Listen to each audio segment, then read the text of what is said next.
Hi, this is Rick Manning, President of Americans for Limited Government. I'm here to talk about something that's almost unbelievable, and that's the collapse of Kabul, of our Afghan policy. The war on terrorism is lost, and and we end up losing that war on terrorism to a bunch of people who, with no technology, with no capacity, who used pickup trucks to carry around machine guns. And we lost that war on terror in Afghanistan for a very simple reason. Joe Biden decided that we were going to abandon Afghanistan. Now, that doesn't mean that we shouldn't have ended our involvement in Afghanistan, but we shouldn't have abandoned Afghanistan. Here's what actually Joe Biden did. Rather than finishing the peace negotiations that President Trump had, and exercising military power against the Taliban as if they got out of line, if they tried to advance, Joe Biden instead didn't negotiate, didn't try for a peace agreement, didn't try for a power sharing agreement, didn't try for anything like that between the Afghan government, the former Afghan government, and the Taliban. Instead, what he did is he shut down all military operations against the Taliban without even notifying the Afghan government. About a month ago, the Bagram Air Force Base was shut down, and he didn't even bother to tell the Afghan government that we were shutting it down. We ended up leaving materiel on the ground that has made the Taliban one of the top armed militaries in the world, because they have our Humvees, they have our drones, they have all the material that we left behind for the Afghan army, which as soon as we just stopped being part of the picture, collapsed. And rather than pushing the Taliban back and degrading the Taliban so significantly that we could leave and the Afghan army would have a military advantage, would have a personnel advantage, would have a morale advantage, we basically abandoned ship and left those people to their own devices and predictably, it took weeks, not months, for it to collapse. This is both an intelligence failure, because our intelligence services, apparently, the Biden administration was completely off guard that this was happening. I don't know how they could have been. CNN had a reporter embedded in the Taliban who was reporting from the Taliban frontline positions outside of Kabul, and yet somehow this, CNN or the Biden administration thought that this was going to be sustainable, and Kabul might fall in 3 months was the headlines the day before Kabul fell. Here's the real human tragedy. We knew we were going to get out, and yet the bureaucrats in charge of the visa system made no accommodations, made no rush expedited moves to get people who were our allies out of Afghanistan. We have families right now who are being executed because they were friends of the United States. We have people who are here, who were our friends, who were in Washington, D.C. For meetings or other reasons, whose families were left behind in Kabul. Those families are being executed. We have people so desperate to get out of Kabul that they're clinging to the outside of cargo planes that are leaving Kabul airport and falling off thousands of feet in the air to their deaths. That's how desperate people are to get out of Kabul. And it's America that abandoned them. It's Joe Biden who abandoned them. It's Joe Biden who said on Saturday from Camp David that he was not going to leave this war for another president. Well, yeah, support you on that. But what you don't do is you don't basically break faith with every single person who was on your side. You don't do the thing. You don't abandon a country and to people who are your sworn enemies. You don't do that. America doesn't do that, but that's what America did. What America did is they sent a message. What the Biden administration did is he sent a message to the rest of the world that it's not safe. It's not safe to be America's friend. The only safe position is to be America's enemy, because America's friends are going to get slaughtered. And we've chosen to have the picture of Vietnam up on the screen to remind you that 46 years ago, the same thing happened in Vietnam. The reason was different, though. Congress would not allow President Gerald Ford, to send troops in to get our friends and our people out of Saigon. Congress prohibited it. Joe Biden was one of the people in Congress, in the Senate, who opposed actually having our troops help evacuate our friends in Saigon. And it led to some of the most horrific human rights disasters in the 20th century. We saw people being destroyed in any allies in the United States. South Vietnamese government were executed. We saw people, then Cambodia fell, and we had Pol Pot destroy anybody who was at all associated with anything other than communism, just destroy villages, destroy people just for the sake of it because he could. That's the kind of human rights disaster that we're looking at. We're looking at our friends being executed. But what makes it even worse than Vietnam, as hard as that is to believe, what makes it worse than Vietnam is that we have communications vehicles now where the Taliban will be able to put pictures up, put video up of these executions. They will have people renouncing the United States prior to being executed.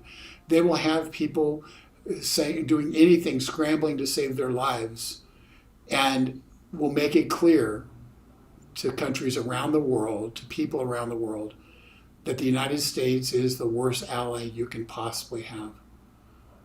And how can they trust us? How can they trust us? We didn't even have a plan to get our friends out.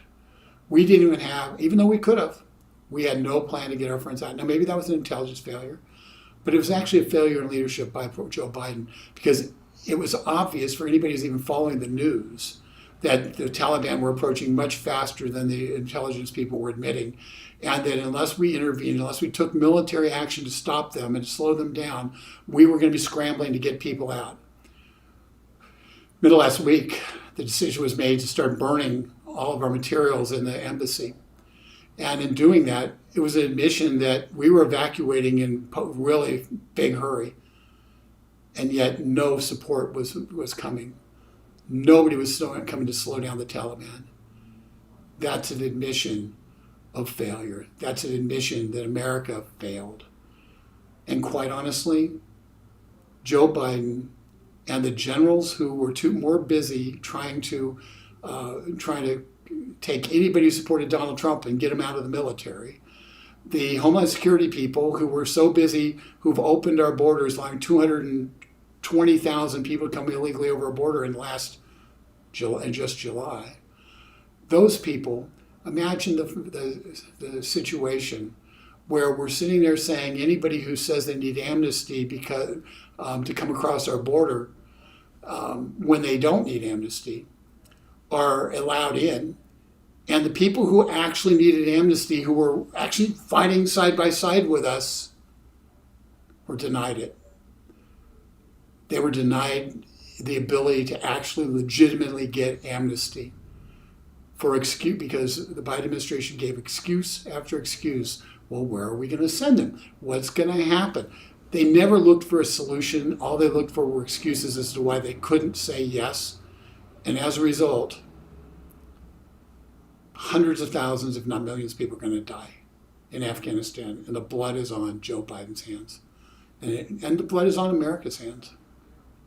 This is perhaps the most shameful day in American history. And it hurts my heart. It hurts my heart to say that this administration has failed. So what do? Well, Congress needs to, I know they'll hold hearings. What they need to do is demand that the generals responsible be fired, that the people in the State Department responsible be fired, anybody who had their hands on this withdrawal strategy be fired. They have to be drummed out. We cannot allow the same ivory tower, pointy-headed bureaucrats who oversaw this disaster, who are more interested in pushing political correctness rather than actually doing their job. We can't allow those people to still have a job in the federal government. They have lost their right to be civil servants. And they can take their credentials and they can go see who will pay them. But they are the authors of failed policy, and they need to no longer have a pen to author any more policies. So that's the least we can do. What we also should do is we should seek to get people out. And that's going to be really ugly. But the fact of the matter is, supposedly the 101st Airborne is going into Afghanistan. So we need to pray for those servicemen who are going in to harm's way, because the airports are overrun. Bagram Air Force Base doesn't exist anymore. We have Kabul, who is overrun by people who we had put in custody, who have all been released by the Taliban, who are out seeking revenge. The five people who we allowed to leave, who Obama allowed to leave Guantanamo Bay in exchange for Bo Bergdahl, a person who by all accounts deserted. But we left those 5 Taliban leaders are all amongst the victorious army that's marching around Kabul right now. And they're leaders of that army. So we actually had the people who were in charge in custody. Obama released them. We haven't seen this kind of intelligence and political failure, I don't think ever in this country. And ultimately, the people who are responsible have to be held accountable. But right now, I think we really have to pray for the people of Afghanistan that they find their way out of the hell that we have left. And pray for the troops we're sending in, that they are able to provide a path for people who are going to be slaughtered to get out and be able to get out in a safe manner. It is the worst possible scenario. And Joe Biden's going to talk about it at 3:30 today, and he's going to blame Donald Trump. And the difference is, and this is what he won't tell you, is Donald Trump had a peace process. Donald Trump had a plan for getting out of Afghanistan. Donald Trump was implementing that plan to get out of Afghanistan. And then November 6th happened, or November 3rd happened. And when November 3rd happened, that plan went out the window. And this war became Joe Biden's war. And Joe Biden, in 7 short months, managed to lose a country and America's reputation to people who don't have combat boots. Impeachment hearings should be held. We know they won't happen because the Democrats control the House, control the Senate. But this is the biggest failure of leadership I've ever seen in my lifetime. And American people have to tell their representatives, their congressmen, right now, that you expect them to take action to ensure that those responsible on American shores, that those responsible are held accountable. And secondly, that we do everything possible to try to stop the bloodshed that's going on. And I don't mean sending emails or hashtags. I mean, if there's a plausible way to stop the bloodshed, then we have to do it. Because we broke it. We broke it. Joe Biden broke it.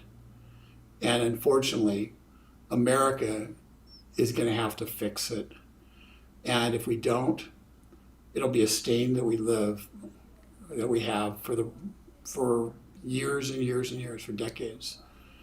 And I don't know what people in Taiwan are thinking now, but I don't think they're very comfortable. I don't know what people in the Middle East are thinking now, but they're not very comfortable. Our allies right now are looking to what we're going to do. And if we fail, the Chinese will sweep in, and it's very possible that they will convince people around the world that you better throw in with China because America is a failing, faded power. That's the real world consequences of what's going on. And unfortunately, we have a president who is completely unable to grasp the reality on the ground and is unable to react in any meaningful way. Because, as former Secretary of Defense Robert Gates said, and it's up on the screen, but I'm paraphrasing, that he's been wrong on every single issue for 40 years. So why would he get it right now? I guess luck of the draw, but he's got a history of being very certain and very wrong. And there's nobody in that administration who is going to give him good advice. So it's a difficult situation. Pray for our country. Pray for those on the ground. Pray for the military troops who are being sent in. And may God bless America. We need it more now than we've ever needed it. And may God bless those who are being oppressed, who are going to die. The women whose rights we fought for in Afghanistan, who are now going to be subjugated.